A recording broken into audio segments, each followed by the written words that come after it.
Sir నేను చెప్తాను sir. అలాగే సార్. ఏంటమ్మా స్కూల్లో ఎక్స్కర్షన్ అన్నారంటగా, నువ్వు రానన్నావంట. సార్ ఫోన్ చేశారు. నాకు వెళ్ళాలనిపించలేదు డాడీ. చక్కగా వెళ్ళొచ్చు కదే. ఊరుకోమా, నువ్వు కూడా అలా అంటావు. ఇప్పుడు నేను ట్రిప్కి వెళ్ళాలంటే 1000 రూపీస్ అయింది. నాన్న 2 రోజులు కష్టపడితే గానీ ఆ డబ్బులు రావమ్మా మనకి.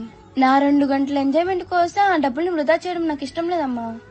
తనకంటే ఒక జీవితం ఉందని మర్చిపోయి మన కోసం కష్టపడుతున్నాడమ్మా నాన్న.